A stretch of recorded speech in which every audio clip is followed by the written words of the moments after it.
నమస్కారం. తీర్థయాత్ర కార్యక్రమానికి స్వాగతం.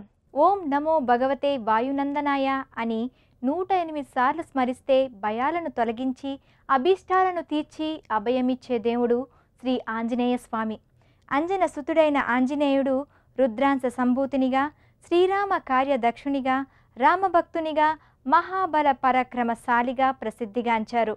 ఎత్ర ఎత్ర రఘునాథ కీర్తనం తత్ర తత్ర కృత మస్తకాంజలిం అంటూ ఊరూరా ఆ స్వామిని పూజించటం మన భారతీయుల గొప్ప భక్తి. అలాంటి శ్రీ ఆంజనేయుని మందిరం లేని ఊరు ఉండదంటే అతిశయుక్తే కాదు.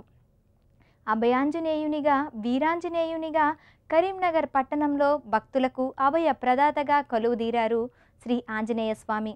ఆ స్వామి ఆలయ విశేషాలను ఈనాటి తీర్థయాత్రలో తిలకిద్దాం. శ్రీ ఆంజనేయం ప్రసన్నాంజనేయం.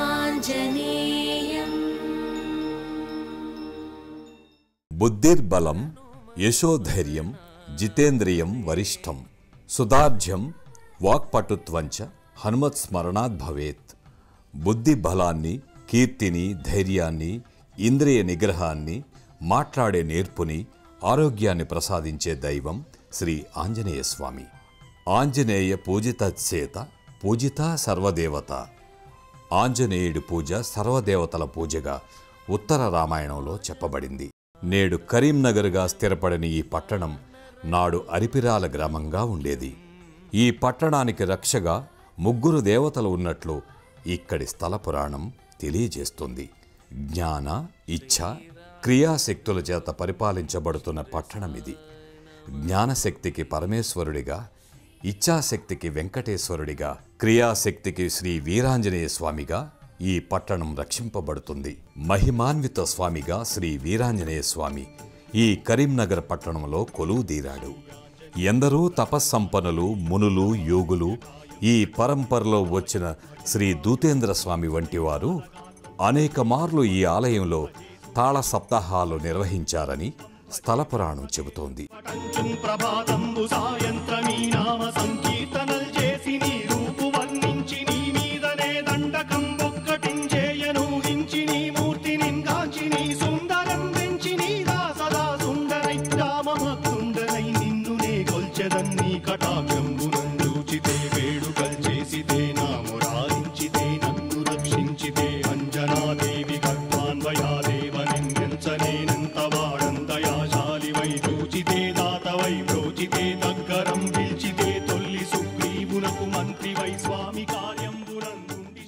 బాలాంజనేయుని ఇంటి వద్ద వదిలి తల్లి అంజనాదేవి పుష్పములకై వెళ్ళిందట.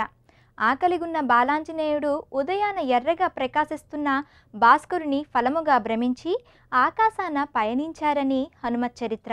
వాయునందనుడు, దైవాంశ సంభూతుడు అయిన ఆంజనేయుడు మహాశక్తిశాలిగా బాల్యంలోనే అంతటి మహిమను చాటారు.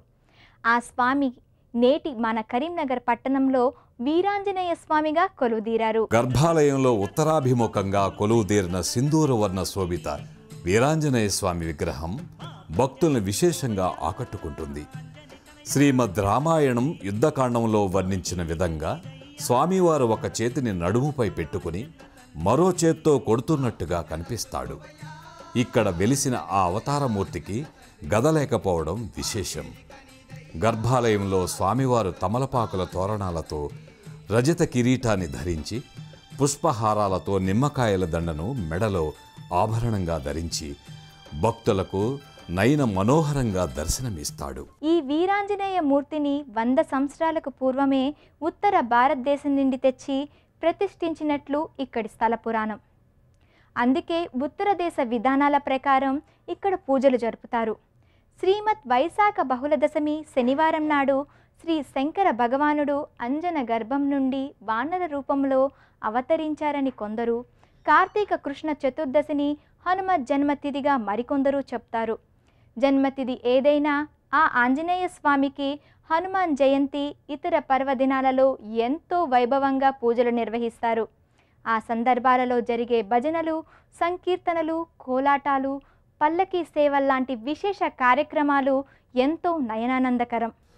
ఉత్తర దేశం నుంచి వచ్చిన అవతార పురుషులు, మహానుభావులైనటువంటి వారి చేత ప్రతిష్ఠించబడింది ఈ ఆంజనేయ స్వామి మూర్తి అని చెప్తారు. ఆ కారణంగా ఉత్తరప్రదేశ్లో జరిగే పూజా విధాన పరంపర ఇక్కడ కొనసాగుతూ వస్తుంది. జనావాసాల మధ్య రహదారికి పక్కనే ఉన్న ఈ లోగిలి భక్తులలో ఆధ్యాత్మిక అనురక్తిని పెంపొందింపచేస్తుంది.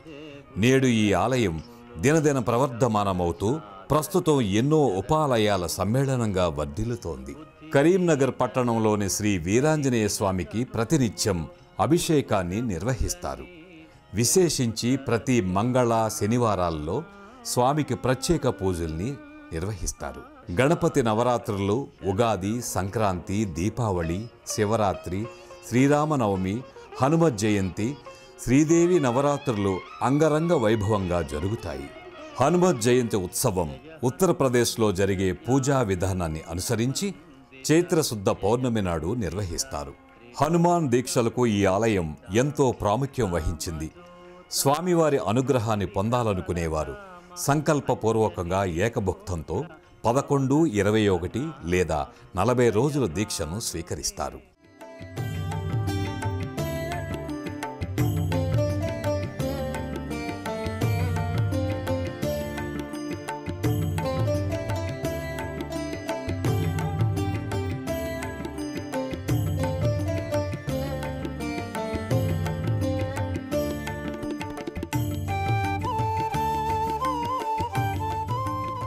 రుద్రాంశ సంభూతుడైన వాయునందుని ఆరాధిస్తే సకల దేవతలను ఆరాధించినట్లే అని విఘ్నులు చెప్తారు. బాల్యంలో ఆంజనేయుడి బాల్య చేష్టలకు కోపించిన ఋషులు తన శక్తి తనకు తెలియకుండుగాక అన్న శాపం పెడతారు. ఆ వాయుదేవుని ప్రార్థనల మేరకు ఆంజనేయ స్వామికి దేవతలు ఎన్నో వరాలిస్తారు. అలాంటి దేవతామూర్తులు ఆ స్వామి గర్భాలయంలో కొలువుదీరారు. ఆ సన్నిధిలోనే పంచాయతన మూర్తులు ఉండటం విశేషం. ఇక్కడి ఆలయంలో ప్రధాన మూర్తి శ్రీ వీరాంజనేయ స్వామి గర్భాలయ ప్రాంగణంలోనే ఆధునికంగా పంచాయతన మూర్తులను ప్రతిష్ఠించడం జరిగింది. మూలమూర్తి శ్రీ వీరాంజనేయ స్వామికి ఎదురుగా శివలింగం, లక్ష్మీనారాయణులకు ముందుగా విఘ్నేశ్వర స్వామి, సుబ్రహ్మణ్యేశ్వర స్వామి, శ్రీ రాజరాజేశ్వరీదేవి పంచాయతన మూర్తులుగా ఈ గర్భాలయ లోగిల్లో కొలువుదీరారు. ఆంజనేయ స్వామి అవతారానికి మూలదైవమైన మహాలింగేశ్వర స్వామి గర్భాలయ ప్రాంగణంలోనే పంచాయతన మూర్తులలో ఒకరిగా గర్భాలయ మూర్తికి ఎదురుగా ఉంటారు.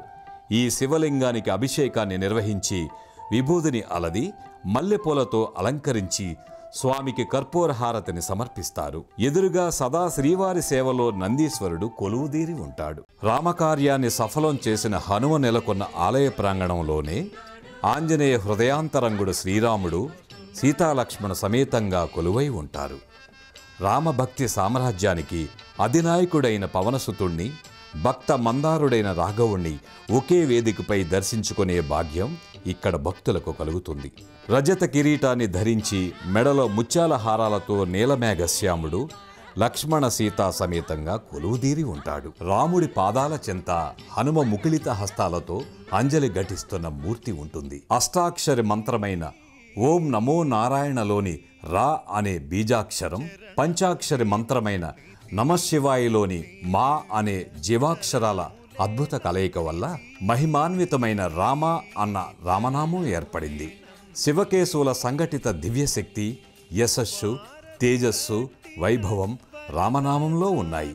కాబట్టి రామనామం ద్విగుణీకృతమైన ప్రభావం పొందింది. తారక మంత్రంగా వినుతికెక్కింది. ఆర్షధర్మం పట్ల విశ్వాసం ఉన్న వాళ్ళందరికీ రాముడే ఆరాధ్యుడు. రాముని రూపాన్ని దర్శిస్తే చాలు వాళ్ళ మనోసీమ రసానంద భరితమవుతుంది.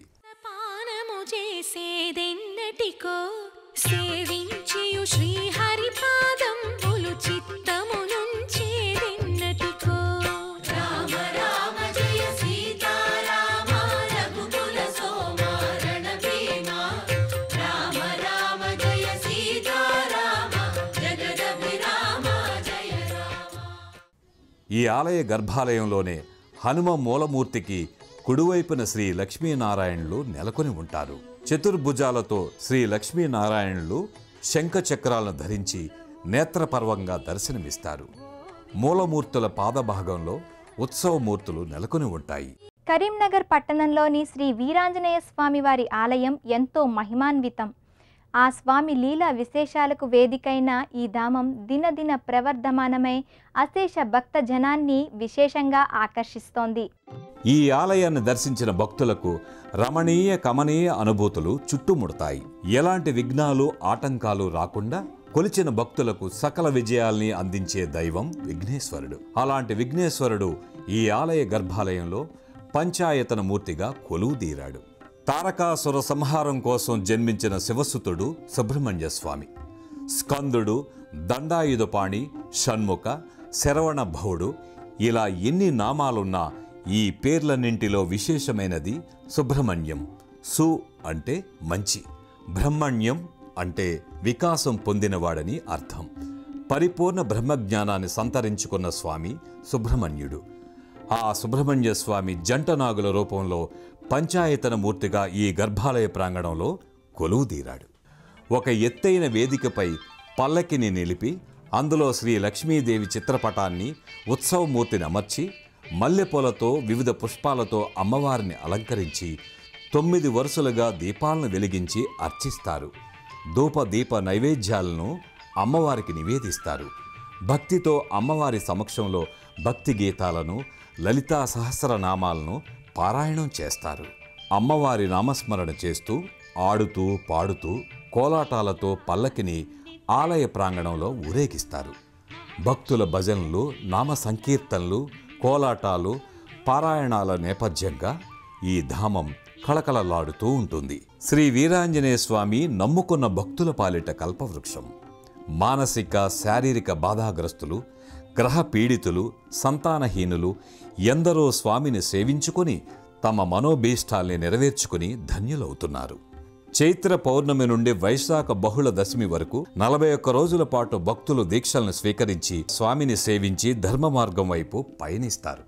పరమాత్మ చైతన్యం విష్ణు, రుద్ర, శక్తి రూపాలలో నిక్షిప్తమై విష్ణు తేజం శ్రీరామునిగా, శక్తి రూపం సీతమ్మగా, రుద్రాంశునిగా హనుమంతుడు అభివ్యక్తమయ్యారు. ఈ ముగ్గురు కలగలిసిన దివ్యాలయంగా ఈ ధామం ప్రసిద్ధి నొందింది. కార్యసిద్ధికి, శత్రు జయానికి, దుష్ట శక్తుల దోష నివృత్తికి శ్రీ వీరాంజనేయుని ఆశ్రయించటం అనాదిగా వస్తున్న ఆచారం. ఆ స్వామి సేవకా ధర్మ నిరతికి ఏకైక నిదర్శనం.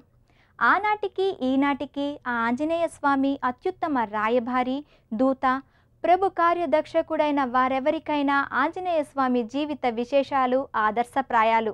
అలాంటి స్వామి కరుణా కటాక్షాలు మనందరిపై ప్రసరించాలని కోరుకుందాం. మరో తీర్థయాత్ర కార్యక్రమంలో మళ్ళీ కలుసుకుందాం. అంతవరకు సెలవు. నమస్కారం.